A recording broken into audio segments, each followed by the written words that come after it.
আমাদের এলাকায় যে এমপি হয়েছে উনি তো মন্ত্রী হয়েছে, ওনার ছেলে এবং ওনার টার্গেট যে উনি এই 5 ইয়ার্সে 2000 কোটি টাকা কামাবে। টাকা দিয়ে যদি পলিটিক্স হতো তাহলে বাংলাদেশের অনেক বড় বড় শিল্পপতিরা টাকার বিনিময়ে এমপি মন্ত্রী হয়ে যেত। যাকে মনোনয়ন দিয়েছে তাদের পরিবারের অত্যাচারে ইওনো থাকতে চায় না, ওসি থাকতে চায় না, এরকম নজিরবিহীন ঘটনা ঘটেছে যে তারা দরখাস্ত দিয়েছে বারবার। তো তার মানে তো এই না যে আমাকে মনোনয়ন দেয়নি সেই কারণে আমার উপর অবিচার করলো, ব্যাপারটা এরকম না। মন্ত্রী হওয়ার আগে উনি একটা সমাবেশ করে দেখাইতে পারে নাই, ওনাকে মনোনয়ন দেওয়ার পরে উনি একটা মিছিল করতে পারে নাই। আপনাকে স্বাগত। ধন্যবাদ দাবাকে।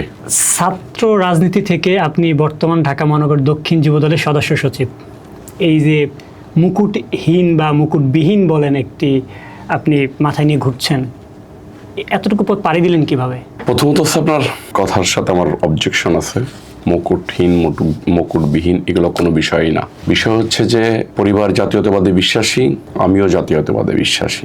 সেখান থেকেই পথ চলা, ছাত্র রাজনীতি থেকে অনেক চলাটা পেরিয়ে ঢাকা মহানগর দক্ষিণ যুবদলের সদস্য সচিব হওয়া।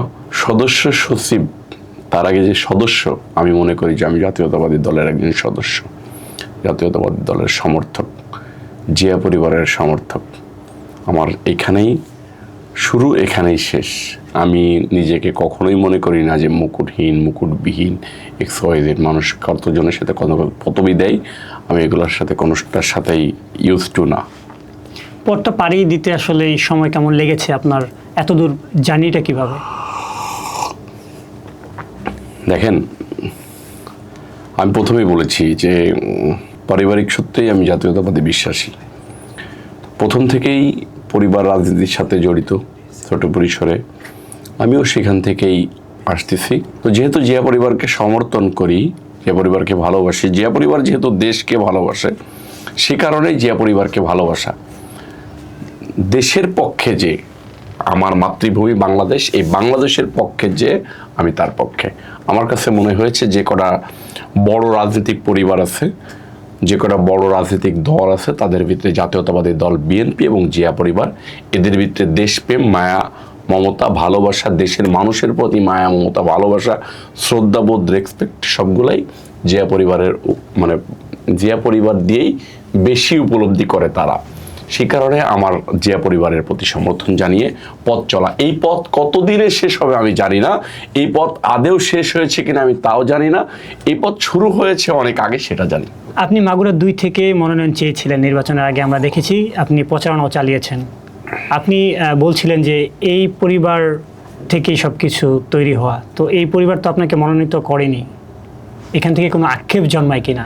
দেখেন, জাতীয়তাবাদী দলের এইবার কথা ছিল যে যাদের এলাকায় জনপ্রিয়তা, মাপকাঠিতে যারা এগিয়ে থাকবে তাদেরকে মনোনয়ন দেওয়া হবে। পরিবারে আপনার সদস্য থাকে অনেকজন, মনে করেন 10 জনে খাইতে বসছেন, মাছ হয়েছে 10 পিস। মাথার লেজ তো কোনোভাবেই এক সমান হয় না, বা আপনার পেটির মাছ আর একদম পিছনে যে লেজের পাশের মাছটা এক থাকে না, কিন্তু কোনো না কোনো ভাইয়ের খেতে হয়। এমন ভাইয়ের খেতে হয় যে ভাই মনে করেন সংসারে উপার্জন করে বেশি। তো আমার বেলায় তাই হয়েছে। আমি যতটুকু জেনেছি, জনপ্রিয়তায় যাকে মনোনয়ন দেওয়া হয়েছে তার চাইতে অনেক বেশি গুণ ছিলাম, তাকে মন্ত্রিত্ব দেওয়া হয়েছে। এরপরেও আমি এবার দেখলাম যে উনি একটা কলেজে প্রোগ্রাম উদ্বোধন করতে গেছে, মানে একটা কলেজে প্রোগ্রাম করতে গেছে আর কি।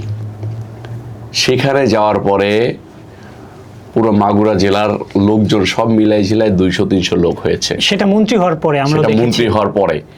মন্ত্রী হওয়ার আগে উনি একটা সমাবেশ করে দেখাইতে পারে নাই।